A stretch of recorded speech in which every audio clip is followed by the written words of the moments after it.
Everyone, good evening. Welcome to knowledge account. ইতিহাসের আমি সিন্ধু সভ্যতা থেকে স্টার্ট করে পরপর চ্যাপ্টার ওয়াইজ 26টা ক্লাস অলরেডি করেছি, যেগুলো দেখো ডেসক্রিপশন বক্সে প্লেলিস্টে দেওয়া রয়েছে চ্যাপ্টার ওয়াইজ ইন্ডিয়ান হিস্ট্রি বলে।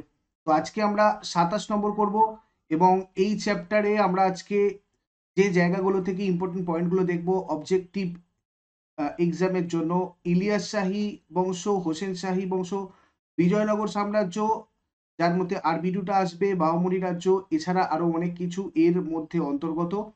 তো ধৈর্য ধরে প্রথম থেকে শেষ পর্যন্ত মন দিয়ে ভিডিওটা দেখো, এখান থেকে অনেক প্রশ্ন তোমাদের কিন্তু কম্পিটিটিভ এক্সামে আসে। যেমন আজকের আমরা যদি এক এক কথায় বলি, আজকে যে চ্যাপ্টারটা আমরা পড়বো সেটা হচ্ছে পঞ্চদশ শতকে ভারতের আঞ্চলিক উত্থান। ভারতে যেসব আঞ্চলিক শক্তিগুলোর উত্থান হয়েছিল, তার মধ্যে প্রথমে আমরা যেটা দেখবো সেটা হচ্ছে বাংলার ইলিয়াস শাহী বংশ। শামসুদ্দিন ইলিয়াস শাহ, আমাদের বাংলার ইলিয়াস শাহী বংশ আলোচনা করতে গেলে প্রথমে বলতে হবে 1342 খ্রিস্টাব্দে এই শামসুদ্দিন ইলিয়াস শাহ লখনৌতির সিংহাসনে বসেছিলেন। এনার আসল নাম ছিল হাজি ইলিয়াস। তিনি শামসুদ্দিন ইলিয়াস শাহ উপাধি নিয়ে বাংলার তিনটে প্রধান রাজ্য লখনৌতি, সাতগাঁ এবং সোনারগাঁ যুক্ত করে বাংলার স্বাধীন ইলিয়াস শাহী শাসন শুরু করেছিলেন। এনার আসল নাম তাহলে কি ছিল? হাজি ইলিয়াস। এই শামসুদ্দিন ইলিয়াস শাহ উপাধি নিয়েছিলেন এবং তিনটে প্রধান রাজ্য কি কি বললাম? লখনৌতি, সাতগাঁ এবং সোনারগাঁ, এই তিনটেকে যুক্ত করে বাংলায় স্বাধীন ইলিয়াস শাহী শাসন শুরু করেছে। 1346 খ্রিস্টাব্দে নেপাল শাসক জয়রাজ দেবকে পরাজিত করে কাঠমান্ডু লুট করেছিলেন। নেপালের পশুপতিনাথ মন্দির যেটা ছিল সেটাকেও লুট করেছিলেন এই 1346-এ। এরপর 1357 খ্রিস্টাব্দে তিনি কামরূপও জয় করেছিলেন। সুলতান শামসুদ্দিন ইলিয়াস শাহ বাংলার প্রথম স্বাধীন সুলতান। বাংলার প্রথম স্বাধীন সুলতান কিন্তু সুলতান শামসুদ্দিন ইলিয়াস শাহ। ইলিয়াস শাহীর এই শামসুদ্দিন ইলিয়াস শাহ যার কথা বলছি, এর রাজধানী ছিল কোথায়? পান্ডুয়া। তোমাদের এটা কিন্তু এক্সামে জিজ্ঞাসা করা হয়। এরপরে আমরা দেখবো সিকান্দার শাহ। আর 1358 থেকে 1389 খ্রিস্টাব্দ, ইনি পান্ডুয়ায় আদিনা মসজিদ নির্মাণ করেছিলেন। প্রচুর আছে এক্সামে। আদিনা মসজিদ, পান্ডুয়ার যে আদিনা মসজিদ, সেটা নির্মাণ কে করেছিলেন? সিকান্দার শাহ। দামাস্কাসের মসজিদের অনুকরণে এটা করা হয়েছিল। দামাস্কাসের মসজিদের অনুকরণে পান্ডুয়ার আদিনা মসজিদ তৈরি করা হয়েছিল। এছাড়া কোতওয়ালি দরওয়াজা আর আলী সিরাজউদ্দিন মসজিদও নির্মাণ করেছিলেন সিকান্দার শাহ। আর এই সিকান্দার শাহের পরে আমাদের বেশ খুব একটা বেশি ইম্পর্টেন্ট পয়েন্ট নেই। তো এরপরে যারা যারা বাংলাতে শাসন করেছিলেন, আমি তাদের নামগুলো একটু পরপর লিখে দিয়েছি, তোমরা একটু দেখে নাও।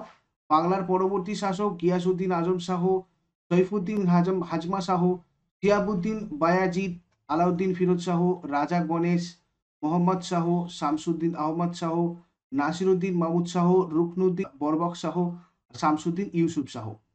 জালাল উদ্দিন ফতেহ শাহ ছিলেন ইলিয়াস শাহী বংশের শেষ শাসক। এটা একটু ইম্পর্টেন্ট পয়েন্ট রয়েছে, এটা নোট করে নেবে। ইলিয়াস শাহী যুগের সাহিত্য আমাদের কয়েকটা জায়গা একটু দেখে রাখতে হবে। যেমন ধরো, এই সময়ে বিখ্যাত সাহিত্য কীর্তিগুলোর মধ্যে মালাধর বসুর শ্রীকৃষ্ণ বিজয় কাব্য। শ্রীকৃষ্ণ বিজয় কাব্য কার লেখা? মালাধর বসু। সেইটা আমাদের এই ইলিয়াস শাহী যুগের সাহিত্য। এছাড়া ধরো কৃত্তিবা সোজার যে শ্রীরাম পাঁচালী, সেটাও এই ইলিয়াস শাহী যুগে। রামায়ণের বাংলা অনুবাদ যেটা আমাদের শ্রীরাম পাঁচালী, ঠিক আছে, সেটা ইলিয়াস শাহী যুগের কিন্তু সাহিত্য। এছাড়া ধরো বিজয়গুপ্তের মনসা মঙ্গল, এগুলো সবকটা ইলিয়াস শাহী যুগের সাহিত্য। এরপরে আমাদের চলে আসবে হাবসি বংশ। জালাল উদ্দিন, যার কথা বললাম, ইলিয়াস শাহী বংশের শেষ শাসক জালাল উদ্দিন ফতেহ শাহ।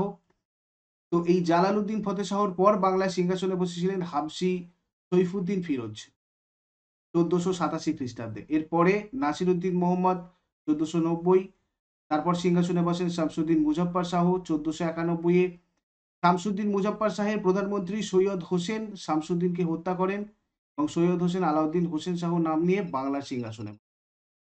তিনি হাবশি শাসনের অবসান ঘটিয়ে হোসেন শাহী বংশের সূচনা করেছিলেন। এই হোসেন শাহী বংশ থেকে কয়েকটি ইম্পর্টেন্ট পয়েন্ট আমাদের দেখতে হবে।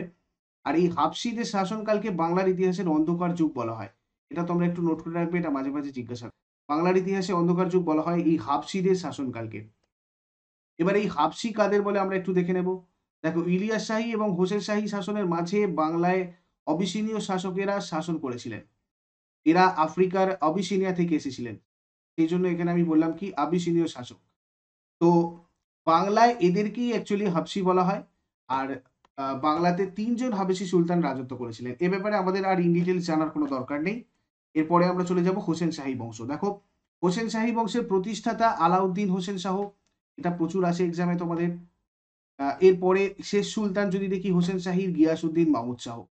আর এখানকার উল্লেখযোগ্য স্থাপত্য বলতে কদমরসুল, ছোট সোনা মসজিদ, বড় মসজিদ, একলাখী সমাধি, এগুলো সব হোসেন শাহী বংশের উল্লেখযোগ্য স্থাপত্য। উল্লেখযোগ্য ঘটনা বলতে নব বৈষ্ণব ধর্মের প্রবর্তক চৈতন্যদেবের আবির্ভাব হয়েছিল এই হোসেন শাহী বংশের সময়।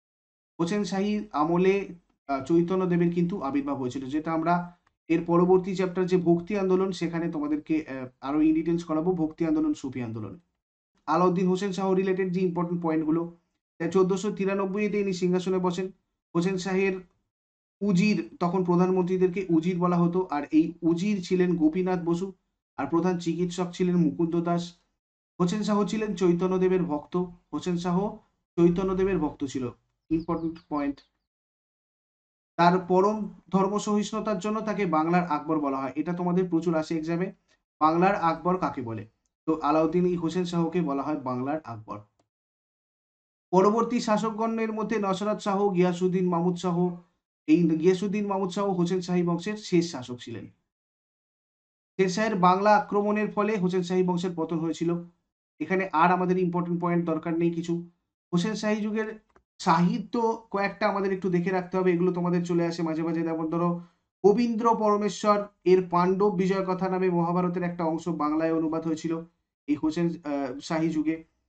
শ্রীকরনন্দীর মহাভারতের অশ্বমেধ পর্বের বাংলা অনুবাদ হয়েছিল। চৈতন্যদেবকে কেন্দ্র করে বৃন্দাবন দাসের চৈতন্য ভাগবত এই সময় রচিত হয়েছিল। কৃষ্ণদাস কবিরাজের চৈতন্য চরিতামৃত, এটাও এই হোসেন শাহী যুগে কিন্তু রচিত হয়েছে। এরপরে আমরা একটু চলে যাব বিজয়নগর সাম্রাজ্য। বিজয়নগর সাম্রাজ্যের দেখো প্রত্যেকটা বংশর প্রতিষ্ঠাতা, শ্রেষ্ঠ শাসক এবং শেষ শাসক, এই কয়েকটা জায়গা আমাদেরকে একটু দেখতে রাখতে হবে, এবং মাঝে মাঝে যে দরকার, যে জায়গাগুলো দরকার আমি তোমাদেরকে দিয়ে দিয়েছি। প্রতিষ্ঠাতা হরিহর আর বুক্ষ, সঙ্গম বংশের, 1336 থেকে 1485। শ্রেষ্ঠ শাসক দ্বিতীয় দেবরায়, শেষ শাসক বিরূপাক্ষ, সেকেন্ড বিরূপাক্ষ। শালুক বংশ তারপরে 1485 থেকে 1505, সেখানে প্রতিষ্ঠাতা নরসিংহ শালুক। ইম্মদি নরসিংহ শ্রেষ্ঠ শাসক, আর শেষ শাসক শালুক বংশের ছিলেন রাজশেখর নবম নায়ক। বিজয়নগর সাম্রাজ্যের এরপরে তুলুক বংশতে আমাদের চলে আসবে 1505 থেকে 1570। প্রতিষ্ঠাতা তুলুক বংশের বীর নরসিংহ রায়, শ্রেষ্ঠ শাসক কৃষ্ণদেব রায় এবং শেষ শাসক সদাশিব রায় কিংবা রাম রায়। অন্যান্য শাসক যদি দেখি তাহলে অচ্যুত রায়, প্রথম ভেঙ্কট। রাজা কৃষ্ণদেব রায় তেলেগু ভাষায় অমুক্ত মাল্যদা নামে বিখ্যাত গ্রন্থ রচনা করেছিলেন। এই পয়েন্টটা তোমরা একটু নোট করে নেবে। এই তুলুক বংশের মধ্যে রাজা কৃষ্ণদেব রায় তেলেগু ভাষায় আমুক্ত মাল্যদা নামে বিখ্যাত গ্রন্থটা রচনা করেছিলেন। আমুক্ত মাল্যদা কার লেখা তোমাদের জিজ্ঞাসা করা হয়। 1565 খ্রিস্টাব্দের 23শে জানুয়ারি তালিকোটার যুদ্ধ। তালিকোটার যুদ্ধ 1565, 23শে জানুয়ারি। তো এক্ষেত্রে 5টি সুলতানির মিলিত শক্তির কাছে রাম রায় বা এই সদাশিব রায়, যিনি শেষ শাসক তুলুক বংশের, বিজয়নগর বাহিনী ধ্বংস হয়েছিল। তালিকোটার যুদ্ধ এখানে ইম্পর্টেন্ট, কার কার মধ্যে হয়েছিল, কে জিতেছিল। 1565 খ্রিস্টাব্দ 23শে জানুয়ারি। এরপরে আমরা চলে যাব বিজয়নগর সাম্রাজ্যের মধ্যে আরবিডু বংশ, যেটা 1570 থেকে 1645 পর্যন্ত। এই আরবিডু বংশের প্রতিষ্ঠাতা তিরুমল, প্রচুর আছে এক্সামে, শ্রেষ্ঠ শাসক তৃতীয় রঙ্গ এবং শেষ শাসক তৃতীয় রঙ্গ। বাহমনি সাম্রাজ্যের প্রতিষ্ঠাতা আলাউদ্দিন হাসান বাহমান শাহ, এটাও তোমাদের আছে এক্সামে, শ্রেষ্ঠ শাসক তাজউদ্দিন ফিরোজ শাহ এবং শেষ শাসক কালিমুল্লাহ। এখান থেকে আমরা বেশ কিছু ইম্পর্টেন্ট পয়েন্ট আমি তোমাদেরকে বলছি, এগুলো একটু আস্তে আস্তে নোট করে নাও। দেখো, বিজাপুরের আদিল শাহী বংশের দ্বিতীয় ইব্রাহিম আদিল শাহ ছিল এই বংশের সর্বশ্রেষ্ঠ শাসক। ঠিক আছে, আদিল শাহী বংশের দ্বিতীয় ইব্রাহিম। 1518 খ্রিস্টাব্দে কুলি কুতুব উল মুলুক গোলকুন্ডায় প্রতিষ্ঠা করেন কুতুব শাহ রাজবংশ। কুতুব শাহী বংশের শ্রেষ্ঠ শাসক ইব্রাহিম কুলি কুতুব শাহ প্রথম এবং হোসেন সাগর নামে দুটো জলাধার নির্মাণ করেছিল এই ইব্রাহিম কুলি কুতুব শাহ। ইব্রাহিম কুলি কুতুব শাহ হায়দ্রাবাদের নতুন রাজধানী স্থাপন করেছিলেন। দেখো, চারমিনার কে নির্মাণ করেন তোমাদের জিজ্ঞাসা করা হয়। এই ইব্রাহিম কুলি কুতুব শাহ এই মানে চারমিনার এবং তার সাথে সাথে চন্দনমহল, হীরামহল, এগুলো কিন্তু নির্মাণ করেছিলেন। আহমদনগরের নিজাম শাহী বংশের শ্রেষ্ঠ শাসক ছিলেন চাঁদ বিবি। এইটা তোমরা একটু দেখবে, এখান থেকে এই জায়গাটাই তোমাদের জিজ্ঞাসা করা হয় একটু যে নিজাম শাহী বংশের শ্রেষ্ঠ শাসক কে। আহমদনগরের নিজাম শাহী বংশের শ্রেষ্ঠ শাসক ছিলেন চাঁদ বিবি। রানা কুম্ভ মেবারের সর্বশ্রেষ্ঠ শাসক, এটা আমরা তোমাদের পরে আরো আলোচনা করব, কিন্তু আপাতত এই জায়গা থেকে রানা কুম্ভ ছিলেন মেবারের সর্বশ্রেষ্ঠ শাসক, এটা তোমরা একটু নোট করে রাখো। রানা কুম্ভ কুম্ভলগড় নামে একটা দুর্গ নির্মাণ করেছিলেন নিজের নাম অনুসারে, এবং বিজয় স্তম্ভ নির্মাণ করেছিলেন। বিজয় স্তম্ভটা রানা কুম্ভ নির্মাণ করেছিলেন। কাশ্মীরের শাসক জয়নাল আবেদিনকে কাশ্মীরের আকবর বলা হয়, এটাও আমাদের এই জায়গা থেকে পড়তে হবে। কাশ্মীরের আকবর বলা হয় কাকে? জয়নাল আবেদিনকে। তিনি উলার হ্রদ খনন করেছিলেন। উলার হ্রদ খনন করেছিলেন এই জয়নাল আবেদিন। সুলতান ফিরোজ শাহ তুগলক জৌনপুর শহরটা প্রতিষ্ঠিত করেছিলেন। জৌনপুর প্রতিষ্ঠিত করেছিলেন সুলতান ফিরোজ শাহ তুগলক। এটা তোমাদের আগেও আমি বলেছিলাম, তবু এখানে আরো একবার উল্লেখ করে দিলাম। মালিক মোহাম্মদ জয়সী বিখ্যাত কাব্য পদ্মাবত রচনা করেছিলেন। মালিক মোহাম্মদ জয়সী পদ্মাবত রচনা করেছিলেন, যেটার উপর ভিত্তি করে 2018 সালে পদ্মাবত নামক চলচ্চিত্রটা প্রকাশিত হয়েছিল। হুসাং খান হলেন মালবের প্রকৃত প্রতিষ্ঠাতা। এখানে মালবের প্রকৃত প্রতিষ্ঠাতা তোমাদের জিজ্ঞাসা করা হয়, সেক্ষেত্রে হুসাং খান। অনন্ত বর্মন ভুবনেশ্বরে লিঙ্গরাজ মন্দির এবং পুরীতে জগন্নাথ মন্দির নির্মাণ করেছিলেন ঠিক এই যুগে। আমাদের ভারতের ইতিহাসের এই পর্যায়ে এটা হয়েছিল। অনন্ত বর্মন ভুবনেশ্বরের লিঙ্গরাজ মন্দির, পুরীতে জগন্নাথ মন্দির নির্মাণ করেছিলেন। আর তার পরে প্রথম নরসিংহ বর্মন কোণারকের সূর্য মন্দিরটা যেটা নির্মাণ করেছিলেন, সেটাও এই যুগে হয়েছিল। প্রথম নরসিংহ বর্মন কোণারকের সূর্য মন্দির। এরপরে আমরা যা যা আলোচনা করলাম সেটা নিয়ে আমি তোমাদের কিছু এমসিকিউ যেখানে দিয়ে দিয়েছি, তোমাদের কাছে আরো ক্লিয়ার হয়ে যাবে। একটা একটা করে তোমরা অ্যান্সার করার চেষ্টা করো যারা লাইভে রয়েছে। বাংলার ইলিয়াস শাহী বংশের প্রতিষ্ঠাতা তাহলে কে হবে? বাংলার ইলিয়াস শাহী বংশের প্রতিষ্ঠাতা শামসুদ্দিন ইলিয়াস শাহ। বাংলার প্রথম স্বাধীন সুলতান কে ছিল? শামসুদ্দিন ইলিয়াস শাহ। ইলিয়াস শাহের রাজধানী কোথায় ছিল? পান্ডুয়া। পান্ডুয়ার আদিনা মসজিদ কে নির্মাণ করেছিলেন?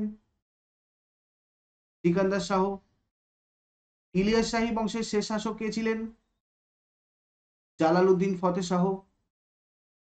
কোন সময় কৃত্তিবাস ওঝা রামায়ণের বাংলা অনুবাদ করেছিলেন? ইলিয়াস শাহী যুগে। মনসা মঙ্গল কাব্যটা কে রচনা করেছিলেন? বিজয়গুপ্ত। বাংলার ইতিহাসে হাবশিদের শাসনকালকে কি বলা হয়? অথবা এটা তোমাদের ঘুরিয়েও জিজ্ঞাসা করা হতে পারে যে বাংলার ইতিহাসে অন্ধকার যুগ কাদের শাসনকালকে বলা হয়? বাংলার হাবশি বংশের পতন ঘটান কে? আলাউদ্দিন হোসেন শাহ বাংলার হাবশি বংশের পতন ঘটিয়েছিলেন। হাবশি বংশের শাসকগণ কোন অঞ্চল থেকে এসেছিল? আফ্রিকার আবিসিনিয়া থেকে। বাংলায় হোসেন শাহী বংশের প্রতিষ্ঠাতাকে? আলাউদ্দিন হোসেন শাহ। শ্রী চৈতন্যদেবের আবির্ভাব কোন বংশের শাসনকালে হয়েছিল? হোসেন শাহী বংশের সময়। বাংলার আকবর কাকে বলা হতো? আলাউদ্দিন হোসেন শাহ। হোসেন শাহী বংশের শেষ শাসক কে ছিলেন? গিয়াসউদ্দিন মাহমুদ শাহ। বড়সোনা মসজিদ কে নির্মাণ করেন? নসরত শাহ।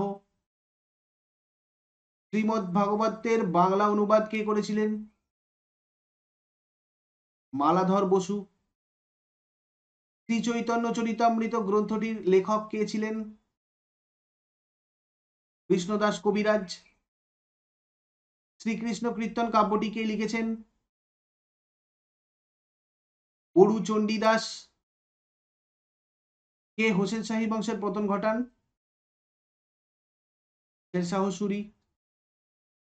বিজয়নগর সাম্রাজ্যের প্রতিষ্ঠাতা কে? হরিহর ও বুক্ষ। বিজয়নগর রাজ্যে সর্বপ্রথম কোন বংশ শাসন করেছে? সঙ্গম বংশ। বিজয়নগর রাজ্যটি কোন নদীর তীরে অবস্থিত ছিল? তুঙ্গভদ্রা। এগুলো তোমাদের আমি কভার করিনি, তো যেগুলো যেগুলো ওখানে কভার করা হয়নি আমি তোমাদের এমসিকিউর মধ্যে ইনক্লুড করে দিয়েছি। সঙ্গম বংশের শ্রেষ্ঠ রাজা কে ছিলেন? তৃতীয় দেবরায়। সঙ্গম বংশের শেষ রাজা কে ছিলেন? দ্বিতীয় বিরূপাক্ষ। চালুক বংশের শেষ রাজা কে ছিলেন? ইম্মদি নরসিংহ। তুলুক বংশের প্রতিষ্ঠাতাকে? বীর নরসিংহ রায়। কোন সময়কে তেলেগু ভাষার স্বর্ণযুগ বলা হয়? কৃষ্ণদেব রায়ের রাজত্বকালকে। কৃষ্ণদেব রায়ের লেখা আমুক্তমাল্যদা কোন ভাষায় রচিত? তেলেগু ভাষায়। বিজয়নগর সাম্রাজ্যের শেষ বংশ কোনটা? আরবিডু বংশ।